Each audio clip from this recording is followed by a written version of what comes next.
There's something kind of beautiful and human about that too, because these generations that you're getting to know become people in a sense, and they surprise you sometimes. Absolutely. And I think we authored a Generations Defined report a couple of years ago, and I was kind of the key author on that. And at the very end, after like the whole report, just delving into all the differences, my end was almost like the caveat. I was like, but remember, people don't always fit into these majorities and these stereotypes.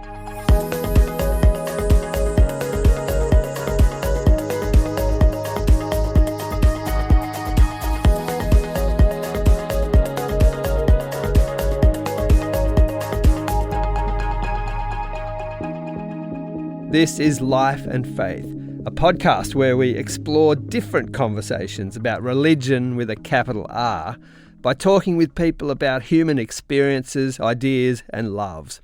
We believe that conversations stressing human things evoke, in the end, deeply religious questions, that all things tap, ultimately, into matters of life and faith.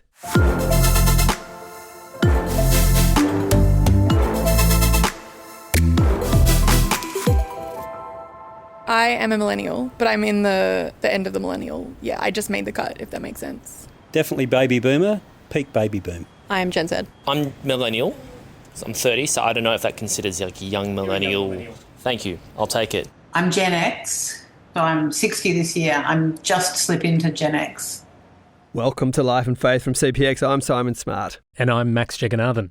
Now, Max, we see plenty in the media, movies, literature and commentary on the quirks of different generations. Now, whether you're a builder, a boomer, Gen X, Y or Z or Alpha, there's no shortage of stereotypes and cliches flying around. I think I've been guilty of trotting a few out myself, but some generations are thought of as grumpy and judgmental, while others are painted as soft and lazy. Some as tech savvy, some as tech obsessed, and others are tech challenged.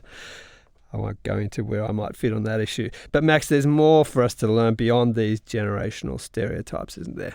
Yeah, I think that's right, Simon. This is something that we all grapple with on some level, and it's easy to just buy into these cliches, to stay in our lanes and steer clear of those who are different from us. And of course, generational differences are among the most obvious out there. I remember spending a couple of minutes with you on a previous podcast episode trying to decode the term Sigma leadership. Not too successfully, as I remember, but we had a crack. I think we're still trying to work that one out. Nonetheless, generational diversity isn't really something we can avoid. Workplaces, universities, sports clubs to some extent, and of course, families are all made up of people from different generations. Now, Max, with this in mind, you sat down for a chat with Ashley Fell from McCrindle Research. Yeah, Simon. Ashley dropped in to the studio for a chat. She's a futurist, an author, a speaker and director of advisory at McCrindle. She has a wealth of experience in decoding the generations, and I began asking her to outline for us who these different generations that we hear about are and how we categorise them. At our oldest end of our communities, we have the builders generation, who this year are aged 80 and over. Right. The baby boomers today are aged 61 to 79, and they're the last generation to span 20 years. So after that, we have Gen X, aged between 46 and 60. Generation Y, 31 to 45. And if you hear the term millennial thrown about, that's a synonym basically for Gen Y. Right. And then Gen Z, 16 to 30, Gen Alpha, 15 and under. And this year in 2025, we have a new generation being born in Gen Beta. So Gen Beta's come along just this year. Exactly. Just that's in the right. last few months. Yeah, based on the kind of definition that generations span 15 years. So Gen Alpha were 2010 to 2024. Right. And now 2025 kicks off a new generation.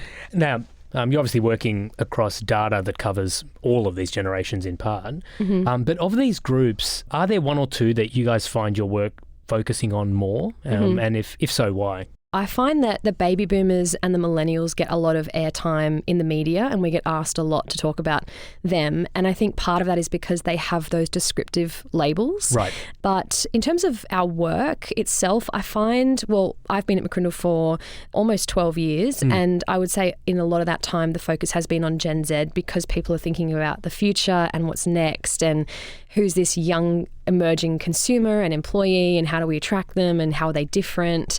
But also Gen Alpha get a lot of interest as well, and we get asked a lot to talk about them because Mark McCrindle is credited with naming them when we wrote a book about them. So, right. You guys literally wrote the book on them. Yeah, so I think organisations who are really future focused, they're like, oh, who are the young ones? Who are the next coming through? Right. But every generation is important, and yes. Every generation is worth talking about. But I do find they're the ones, and I mean, poor Gen X, they're the only ones that I didn't mention there, and they are often known as the ones who get left out. That's all right. They've been presidents and prime ministers for a while now, so exactly. That makes sense. So I think on Gen Z then, I think that makes perfect sense that society seems to be kind of looking at what's coming through and who the future, more formative generations are going to be.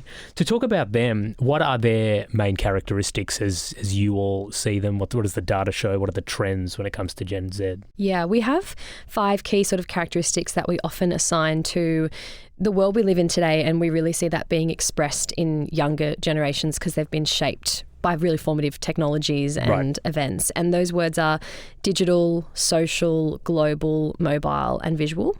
You know, digital is self-explanatory. We're talking about the generation who's grown up alongside the development of social media and smartphones. I mean, even with Gen Alpha, they're the generation that began being born the same year that the iPad was launched. Yeah. So they won't know a world without it. But Gen Z were really shaped in their primary school and high school years by these technologies. Yes. And even for me as a millennial, on the younger end of the millennials or the Gen Ys, I remember getting my first phone and getting Facebook like right towards the end of schooling. So even that distinction between, we didn't have it at school. Yes, same here. We remember a world before it, right? We remember the sound of dial-up internet. Absolutely. Yeah, the triggering sound. Yes. And so these younger generations won't know a world without that. So they're just inherently more digital and also globally connected. They're more likely to know in some ways what's going on in global news and the world around them, maybe than their neighbours compared to previous generations. And also mobile is a really interesting one, partly because of the digital devices they use, but also their careers. Right. We say that a school leaver today could have 18 jobs across 6 careers Wow. in their lifetime. So really mobile, and also the fact that housing is really unaffordable, so they're more likely to rent, move homes more frequently, move jobs. Right. So they're mobile in that regard, and then social and visual because of the world that shaped them with social media, and they would rather watch a video about something than read a big, long report, which as a researcher I'm like, but there's depth and importance in the detail as well. But they've just grown up, and we used to say, well, we have this saying, the number one search engine is no longer Google, it's YouTube, because why would you read something when someone can tell you about it on a video? Exactly, and then TikToks come in and transform that again. So they're really inherently visual, and they expect information, marketing, messaging to be that way. Yeah, that's fascinating in and of itself. And clearly the digitalisation of society and our lives have been enormously formative for them, which seems to all of us, and certainly a lot of your work and what McCrindle produces, you see that that's a big shift. Is that shift as significant as it seems to be compared to previous generations? Yeah, I think there are definitely aspects where they are really, really different. Sometimes I will think about like my grandparents' generation, and they have seen so much change in that time. Whereas when we talk about younger people, like you mentioned earlier, they don't know a world without these things. We remember a time, you and I, before Facebook and the iPad and TikTok, whereas these younger generations won't. So in some ways, I think actually it's the older generations who've seen all of the change and have had to migrate to the new devices and adapt that have kind of a different experience. But for younger people, and you can understand that then when older generations are like, why are you using that slang? Why are you not looking up? Why are you the way you are? And why are you addicted to your device? Don't you know that there's a life and meaning and purpose and connection and community outside of these things? And I think when you can appreciate the context of each generation and the fact that Gen Z, particularly, and Gen Alpha haven't known that world like we have, you can understand why they are so different. But in saying that, with the digital, yes, they're so much more integrated, but all of us are digital as well. Right. So we're all behaving a lot more like Absolutely. Gen Z and Gen Alpha than we used to. Yeah. So there are kind of transitional generations, but then there is also a degree to which the world just is what it is now. And we all jump on board to some degree. Yes, exactly. And we have this saying at McCrindle, the age at which we're exposed to a new event or transformative technology determines how embedded it will be in our psyche and in our lifestyle. So I think, yes, it's true that all generations are digital. You've got grandparents who are using these devices and social media platforms, but not in the same way, and it hasn't shaped their psyche in the same way that it has for these generations who don't know a world without it. Our reliance on technology isn't our fault. Like, that was just how we grew up. The expectation of you to be on social media and what that means in your social circles to be able to connect. If you want to be connected with people, it kind of has to be on social media.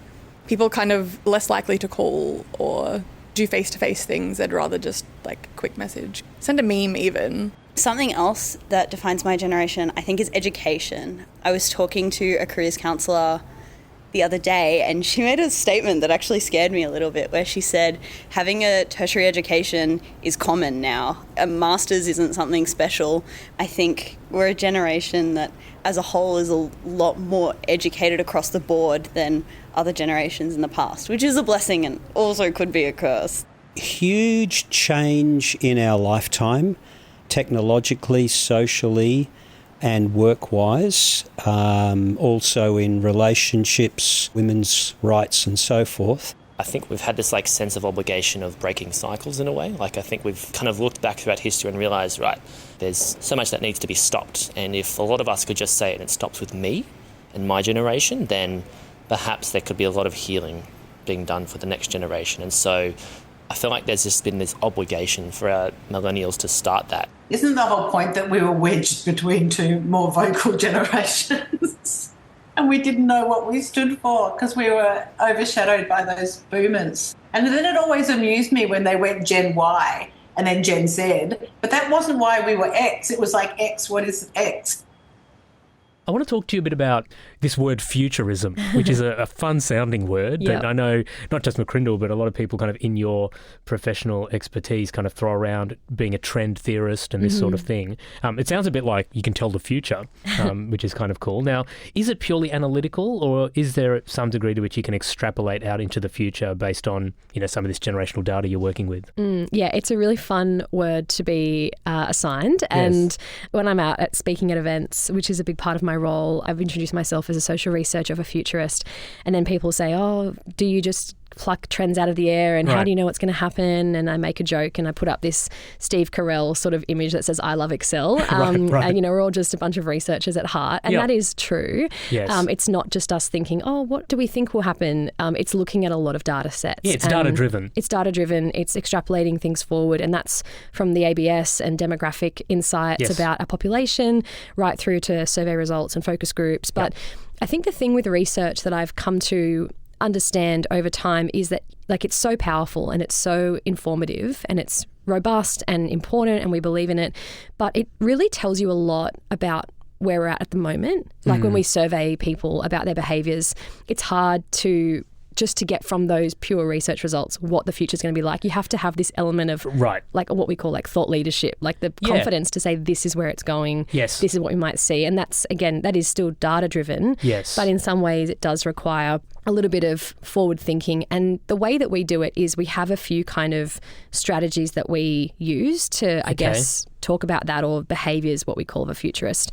One of those is we try and be multifactorial, not just sort of looking at one trend in isolation, which I think when you think about dystopic works of fiction, it's always very, this is the logical conclusion of where technology is going, you know, just purely technology. If we disregard our need for connection and work and all those things. And for us, it's about looking at different factors. It's also about looking at, I guess, trends, not just fads. So again, like technology is the fun, exciting, new, transformative, and it's going to have big impacts like we just talked about. But the other one that a lot of people don't think about that has big impacts in the future is demographics. I mean, fair enough, because it's not a super fun or exciting term. No, but you can read, there's hard data on that. Absolutely. Aging population, cultural diversity, generational change, like all of those things are driving what jobs will be in demand, like how much housing we need, what jobs we're going to see increase, as well as technology. So it's looking at a range of different, what we call mega trends. So often that's like demographic, economic, social, generational, political sometimes, trying to look at all these things and go, how are they impacting each other to create a picture of what the future is going to look like. And I think back to the whole topic of this conversation is the generations. It's a really helpful thing, I think, when we can use the generations to think about the future, because it can be this abstract, far off idea. But when you think about what life a school child today is going to lead when they leave school, or in 2050, what house they're going to live in, or what's going to be important to them, that kind of grounds it a little bit as well. You can get a pretty good read on the influences and the life experience and what's going to be formative for them, right? Exactly. So it's clearly much, much more than guesswork. It's clearly data-driven. It's clearly much more inferential. than just speculative. And certainly, I mean, you and your team have written a lot of the books on this, but even in the other literature out there, books like Super Forecasting by Phil Tetlock and these sorts of thinkers, they very much would agree with you that you can take the data and extrapolate and infer. There are other things out there that seem a little more big picture speculative though, right? Like there's books like The Fourth Turning and this category of futurist literature that try to draw big lines from generation to generation, making claims that you can tell when the big political and global upheavals are going to be and the wars and the rise and falls of empires and things. What's your take on all of that? Is that taking it a bit too far, or how far can you go? Yeah, I mean, we do take that sort of data-driven approach, and definitely I think there are patterns that we can look at and observe, and there are predictions that you can make about generations from the past. And that's also another thing, the importance and the poetry in my perspective of being a futurist is also to look at the past and to look back, and context is really important.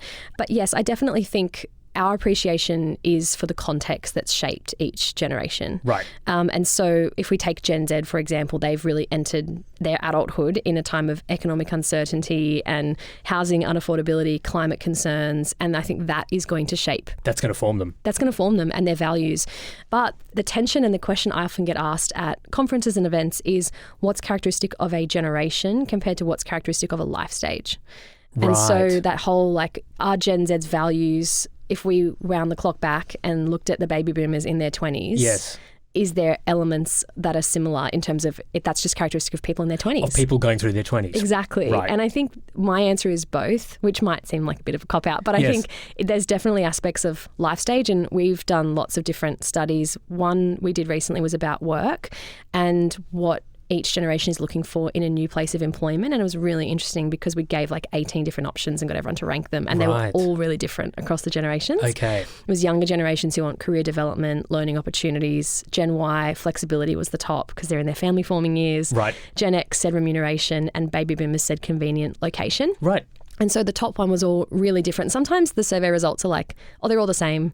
Like another question we asked is what's most important in the workplace? And we gave a few options, and trust was the same for everyone. So we're like, okay, everyone wants that. That's a key human that's a deep human driver. Anthropological thing. Exactly. Right. But then you look at, okay, well, there are differences though based on maybe how old someone is or what life stage they're in. Yes. So I would say it's often a combination of life stage, but also contextual drivers in terms of what's going on in the world. Yes. When someone's coming of age or a whole group of people are coming of age, that does shape them. And the other thing that I think about with this is we ran a study last year looking at Gen Alpha, and we asked their parents, so parents of sort of 0 to 12-year-olds at the time, what they were kind of learning about through popular entertainment or TV shows. And again, like climate, cultural diversity, appreciation for the environment, like all these things that the messages they're hearing from a really young age, they're going to grow up valuing that. Right. And then you have the conversation maybe at the family barbecue where older generations like, no, that stuff doesn't matter. And it's like, yeah, they don't agree because they didn't learn about it like from a youngest of age, like young ones are today. So I think the contextual aspect is a really important part of generational analysis.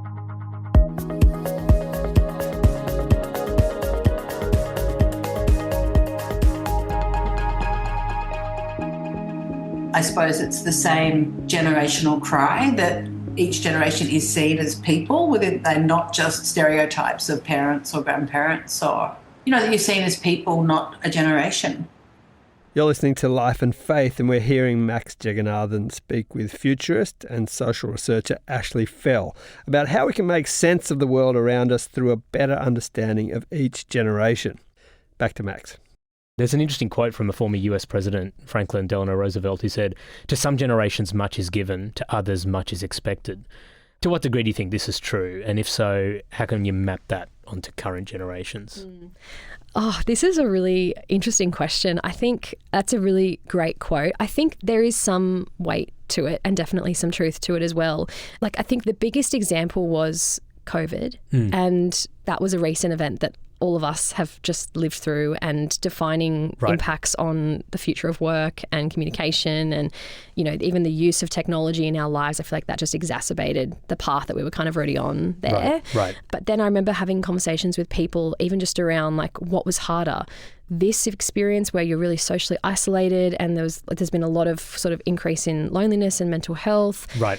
But then a lot of people are like, well, at least we weren't alive during World War II. Or, do you know what I mean? Like, yes, and yes. that might seem like a bit of a flippant comment. No. But it's the whole like, well, what was harder, or what generation had it harder in terms of what was going on in the world, and every generation's had their own perils. Yes, and everyone's got to deal with their own thing, yeah, right? Exactly. Yeah. And like life today compared to previous generations in history seems a lot more comfortable on the surface. Yes.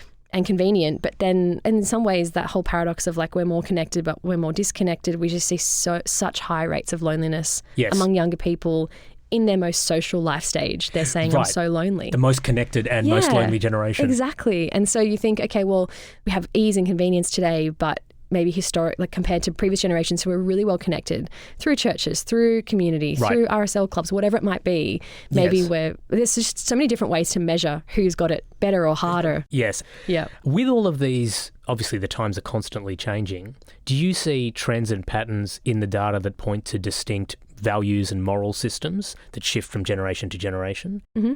Yeah, absolutely. We definitely see that, and we've done some big studies, even into the not-for-profit sector as an example, where we try and sort of understand Australians' particularly attitudes towards giving and donating and volunteering. Right. And I guess what we have definitely seen is that younger generations, particularly Gen Z, they demonstrate sort of this strong social consciousness, and they're really driven by community and cause, and they prioritise diversity and inclusion and sustainability.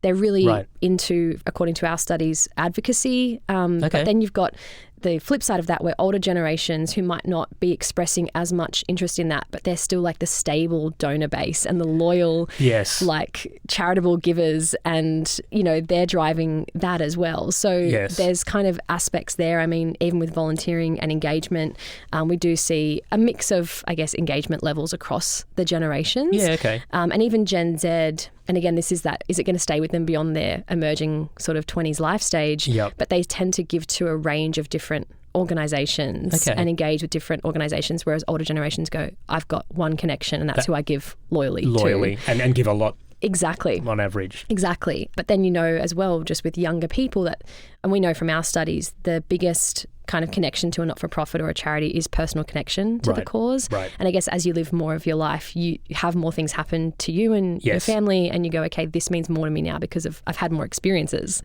And that's where we like to watch and go, okay, this is our prediction, but I mean, being a futurist is also a humble profession because you can get it wrong. Of course. And you can't predict certain black swan events, of course, and things like that. And so there is this element of this is what we think will happen, but obviously we're going to watch and wait and see if it plays out like we hypothesize. And there's something kind of beautiful and human about that too, because these generations that you're getting to know kind of become people in a sense, and they surprise you sometimes. Absolutely. And I think that's the biggest... we authored a Generations Defined report a couple of years ago, and I was kind of the key author on that. And at the very end, after like the whole report, just delving into all the differences, my end was almost like the caveat. I was like, but remember that people don't always fit into these majorities and these like stereotypes, if you will. And sometimes, like for me, I'm a younger millennial. I've been at McCrindle for 12 years. That's a lot longer than the average person. 3 years is the average. So, you know, sometimes people defy the statistics. And I think if you're a leader in any context, understanding the data and the insights is important, but that's only just kind of a starting point. You've got to understand the unique people that you lead and their drivers and their motivations and their own context as well. Baby boomers cover a vast variety of opinions and types. I think we want to see better for the world. We want our children to be in a better place than we are or have been. I think there's a big stereotype that Gen Z are lazy. People think that we just whinge about it and we don't do anything, but actually I'm really good at doing things and whinging at the same time. So, like, we're all just young people trying to figure out what we're doing in life, and that doesn't mean that we're not working as hard as other people have. I think we're just facing different circumstances and we're dealing with things in a different way. A lot of it is not as tangible, it is online, and that is also hard work. I mean, there's a reasons for the classifications, aren't they? Like, we're not very adept at new media platforms, but there's wisdom that's beyond that, isn't there? Something we write and think a lot about here at CPX is social trust, you know, this idea of social trust.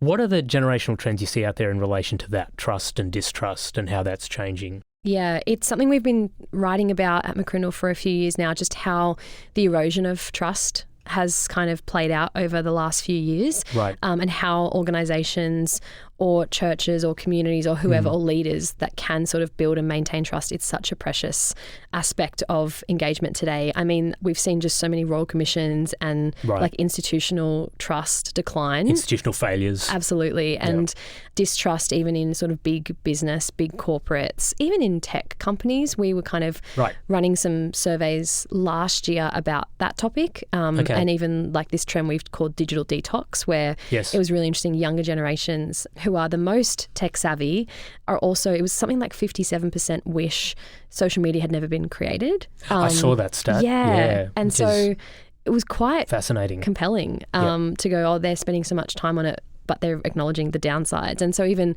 the distrust, I think, in big tech and with societal trends or generational trends, again, sometimes they're linear, sometimes they're more like a pendulum swing, where it swings one way and then it swings back for the next generation. And so it'd be interesting, even with technology and trust, to see like one of our early predictions with Gen Beta, because if you take a very simplistic view of who parents who, Gen Z are the parents of Gen Beta, are going to be the predominant generation of parents for the next 15 years. Right. And so even for them, I think because Gen Z grew up on technology, whether they will pull back for their own kids. So that will be interesting to see. But I think all that's to say institutional trust has kind of taken a bit of a hit. Right. I think relational trust sort of still stays strong today, and that's the whole, if you know someone, if you a close circle, strong, authentic relationships. Absolutely. But in some ways as well, the perception of that I think is really interesting to explore. Say a young person is watching a social media influencer and that influencer is authentic or perceived to be authentic and they're showing the behind the scenes of their life, and it's like, I can trust that person more than that brand or that company. And I think for younger people, they trust, and this is true of millennials as well, like our generation, were the era of like Airbnb and reviews and what's the majority saying, not what's the company saying about themselves. Right. And so I think that kind of group review kind of era is an interesting one to think about as well. The big engine room of trust is peer-to-peer interactions. I think so. And we're quite happy for that to be digitalised. Yeah, doesn't have to be over coffee and beer and movies and meals. It can be through a screen. Which is like an interesting thing in some ways. Again, like anything, I guess there's positives and challenges to come with that.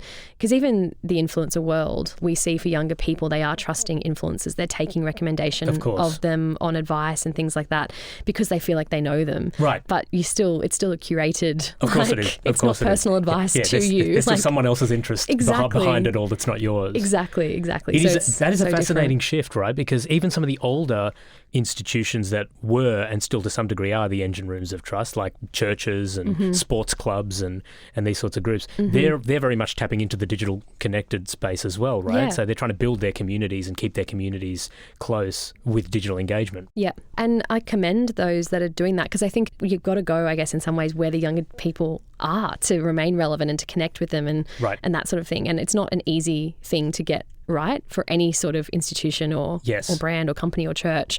It comes with its own set of challenges, but I think it can be done well. It can be done well. That's right. Yeah. You talked a bit about this pendulum earlier, and one of the things that we certainly have tapped into and come across in some of our recent thinking and writing is a lot of the recent evidence in the faith analysis scholarship that suggests a resurgence in not just young people, but all people, but especially young people interested in faith and all things spiritual and so forth, especially among generations, Y and Z. Do you see this? Why do you think this is happening? What are they looking for? Why is this particular pendulum, because there's a lot of pendulums, why is this one swinging back at the moment? Yeah, it's a really interesting one. It's something that we have definitely observed in our studies of faith and spirituality and Christianity in Australia, that sort of decline in church attendance, traditional religion, but an openness among younger people towards engaging with spirituality. Right. And I think that's the key word. It's the spirituality component. And I think part of it is, again, it's life stage a little bit. Like when you're young and exploring and you're open and you're at university or other places where you're like, I'm just open and I'm exploring and I'm open to critical thinking and analysing and hearing differences. Right. I think there's an aspect of that life stage component. But if we look at, I guess, external sort of macro environmental contextual trends, trends. Yep. I definitely think part of it could be a response to uncertainty and instability. And there's just been so much change over the last few years. The global uncertainty, the economic disruptors, climate anxiety, like digital overwhelm. Like there's so many things going on for all of us, but again, for younger generations. So that could be an aspect of them turning to that. I think there's also been, in some ways, a bit of a rejection of hyper-materialism in some ways for younger people, and that increasing minimalist aspect and just evaluating what's important and that sort of thing. Right. But also, I think there is, and this is just going back to like our key human driver, is that desire for connection and community and belonging. And one of the things that's a bit more colloquial about younger people today is like the rise of the run club, or those things where it's like they're searching for community and connection. And even with work, I find like we've done some research about the role of work in our lives and how for some people, if they're not connected in a church or community, their workplace is their community. Is their network. Right. And social connection. And I think the pandemic kind of probably highlighted that for many people when they strip that out and they go, oh, I am feeling really lonely. And I complain about work and all the perils of it, but I actually miss it and I need it. So there's that aspect as well.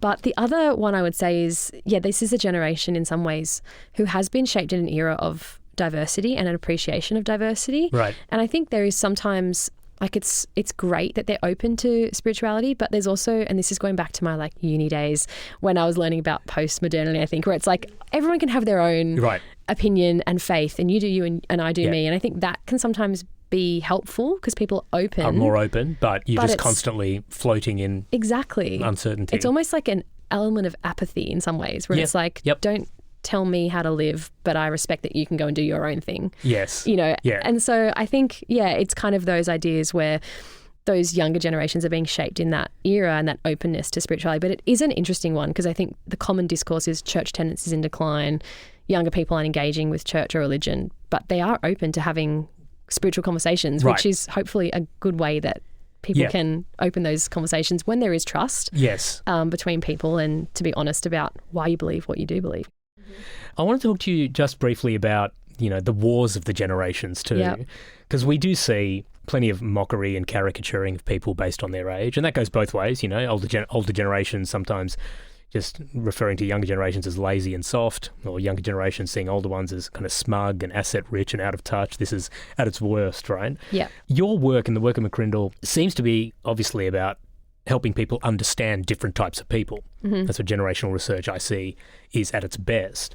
How much of this is, do you think, about a broader need for empathy? And is that how you guys see it to some degree as well? Yeah, absolutely. I mentioned this quote before, and sometimes I make this joke in a presentation. I say, the research we do around generations is basically understanding why people are the way they are. Right. And just an appreciation for, again, like when you meet someone who has a really different opinion to you, oftentimes if they're of a really different generation and you go, I can't understand that ignorance or that X, Y, Z. And it's just about going, okay, well, why? Yes.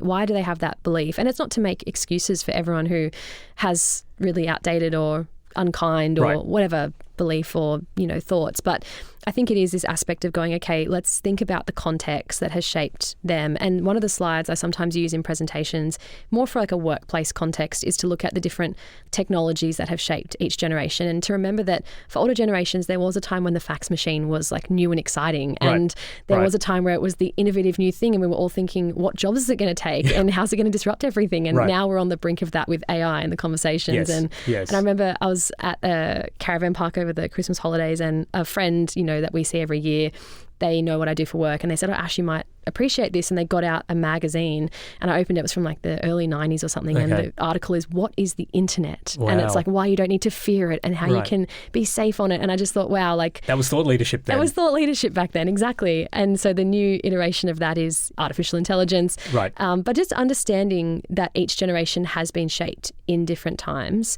And that does come from a place of empathy, exactly like you said, the need for going, why would someone think so differently to me? And for the same for young people, like it's so easy for, I think, those of us who are older to go, oh, young people addicted to their phones. But sometimes when even we say that phrase where it's like Gen Alpha began being born the same year the iPad was launched. Yes. They go, okay, I understand now maybe why they're so in tune with it all. And even with artificial intelligence or Siri or Alexa, these younger generations are growing up with like voice command personal assistants in their home.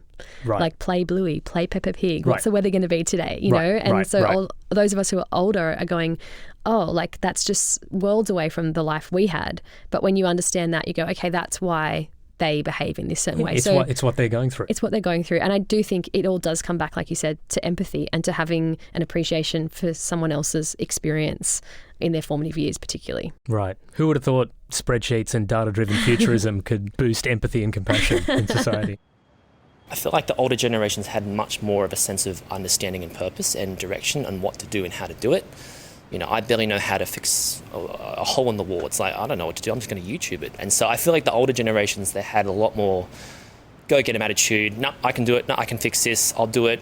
Who are you? I'll fix it for you. No problem. And so I think that's very admirable. I think I admire their commitment to family and quality time. Something that my parents always instilled was when we have dinner together as a family at the table, no TV, no distractions. And I think that emphasis on the family unit is really beautiful and something that we're missing. So I think our parents' generation were obviously affected by the World War, possibly even by 2 World Wars. They worked extraordinarily hard. They wanted to give us values that they thought were good. Some of those old-fashioned values are really important. So particularly my grandparents, which I suppose they're empire builders. Every generation gets things wrong, and I think every generation does things right. And I think the holding of basic respect for people and respect for your elders, you know, sort of honouring your mother and father, that kind of thing, I think that structure is important. I really appreciate intergenerational communication. I think I love talking to older generations and younger generations. There's so much wisdom to impart, experience that I don't have, where maybe I understand things from a theory perspective that I haven't lived. And I think there is need for that kind of wisdom to be imparted onto us young people.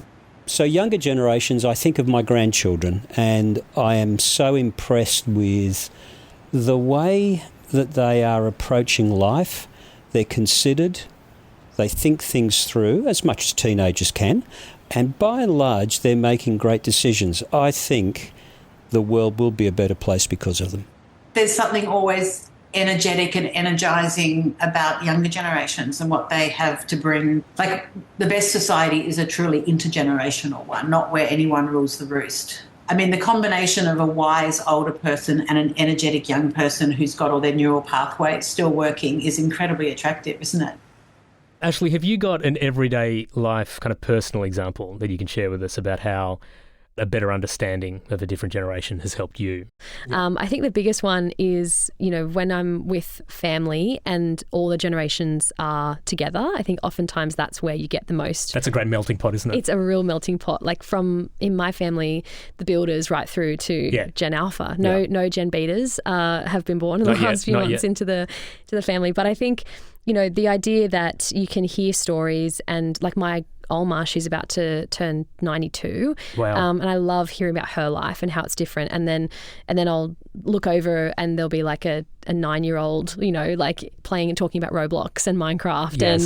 And I just think that diversity is so interesting. And even when you hear about the slang, and, you know, for younger generations, I was talking to my nephew the other day and I was like, can you explain skibbity ohio riz? And he's like, no, it's just what my generation, how we talk. It just is what it is. It is what it is. And, you know, we can't explain it. So I think understanding that, and I often say to people, even in presentations, if you need like a really heartwarming, beautiful watch in your life, you should watch The Intern with Robert De Niro and Anne Hathaway and that whole like... That's a nice exploration of this, isn't it? It is, where you go, okay, they're so different, I discount their wisdom or their perspective, but when you come from a place of trust and relationship, you can actually appreciate the difference that each generation brings in their own experience and their own strengths and weaknesses, as we all have at an individual level, but also as a generation, blind spots and different ways of thinking about the world. So yeah, I do appreciate all of those different generations, especially in like family barbecues and contexts, and just trying to hear older generations talk to younger people and going, what are they saying? And I come in and say, oh, this is what that slang means. So the translation. That's always fun.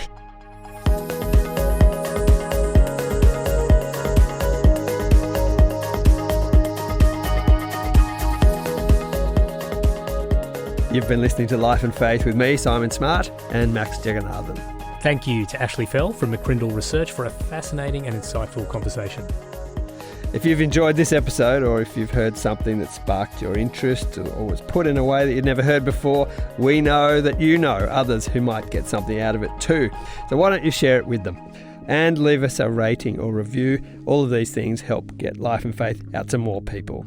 Thanks so much to our producer, Alan Douthwaite, who fits into one of these generations. You can find out later what that might be. Entitled, opinionated, selfish, maybe wealthy, uncaring. Next time.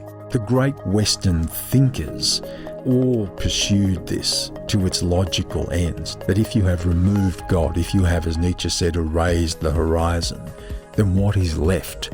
And if the human being is the limit of the world, then we ultimately see the limit of the human. And I think we're always locked in that relationship between the divine and the harsh rational reality of the scientific world that we inhabit.